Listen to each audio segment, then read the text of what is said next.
one is humble. The second would probably be super dedicated to the betterment of this community as a whole and people. I would say ethical, compassionate, and humble. Well, I think you first start with community, right? Everything that he does has been related to community. I think second is collaboration, that he never, ever takes credit himself. It's always working with other people. And I think the third is probably is partnership. He's the chair of our board, but I feel like I more have a partner in working with things for the university and the community. His impact is deep and everlasting. There's so many things that he has had a tremendous impact in, whether it be the COVID relief fund.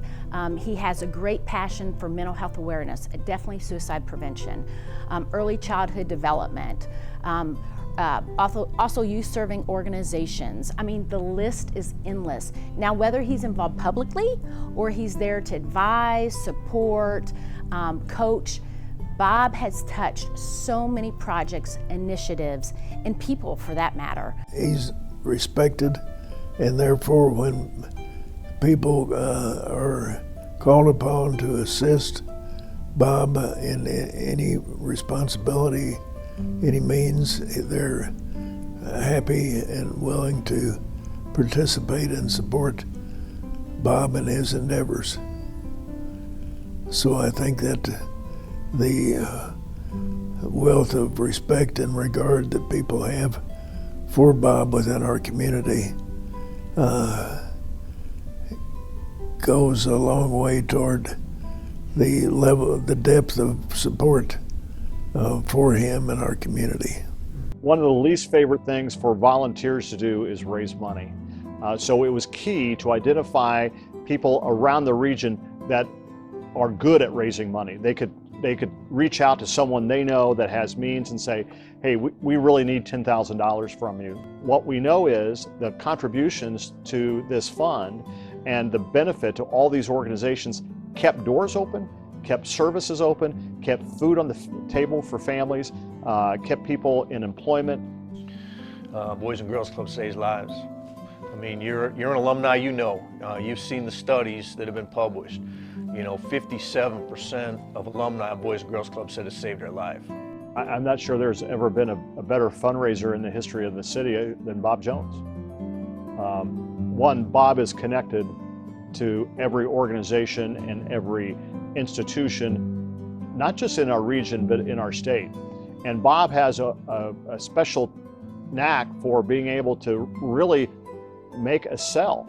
And that's not to say we're really trying to make a hard sell, but Bob can communicate the need and can communicate effectively how a contribution or an investment will be put to good use.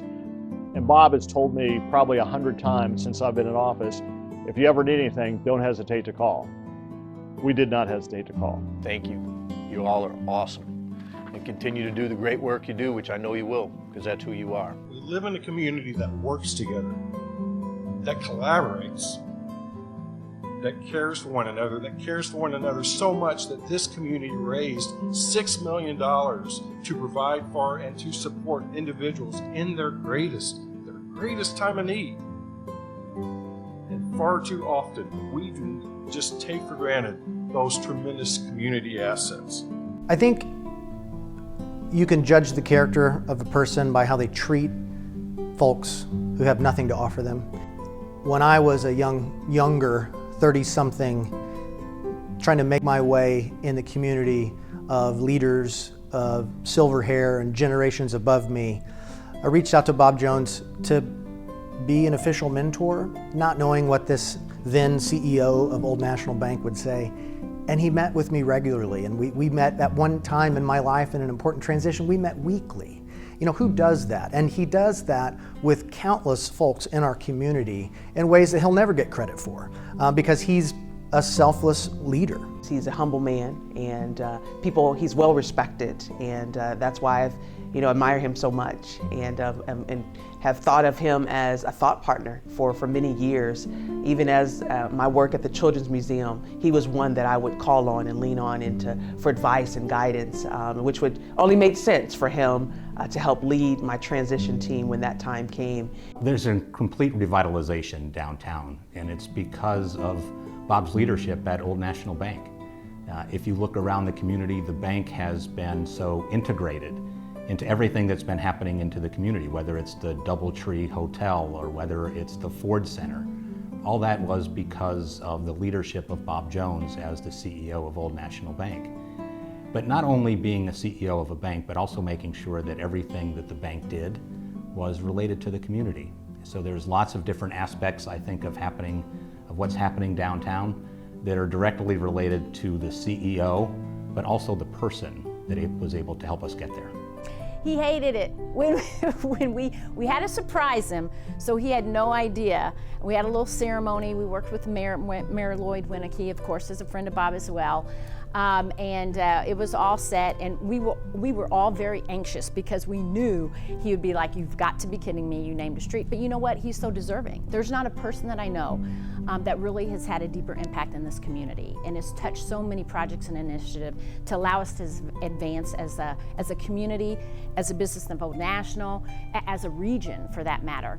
I would be remiss if I didn't say that Lisa Jones and Carolyn are tremendous supporters of not only Bob, but this community as well. And they too have had great impact in the community as well. Bob and Lisa, his wife, are involved in advancing mental health treatment in our community and ensuring that the next generation is being developed so that we have the adequate resources and talent here in our community to address mental health in our city, in our region. Without Bob and Lisa, they're a partnership. They work so well together. Without both of them together, we don't have an Emily M. Young Assessment Center on the UE campus. It opened earlier this week, because of the philanthropy of Bob and Lisa. You'll see both Bob and Lisa on tremendous support for mental health at the University of Evansville for generations to come. And it makes all the sense in the world to be giving this Rotary Civic Award to somebody that has been so helpful to not just huge projects in our community, but individuals in our community. So congratulations, Bob. Bob, congratulations on this well-deserved honor. I cannot think of anyone else that deserves this more than you. Thank you so much what you've done for this community, for Old National Bank, and also for individuals like myself that you have surrounded with love, care, and support. We are forever grateful, and your impact will be everlasting on this community and all the individuals that you have touched. Bob, congratulations to you, my friend, for your selection as a Rotary Civic Award winner. So well deserved. Bob, congratulations. This is so deserving. You are an amazing leader, and I thank you so much for all that you've invested in me and my development here over the years. Congratulations. Bob, on behalf of all of us at the University of Evansville, congratulations on the Civic Award. I can't think of anybody who's more deserving of such an award.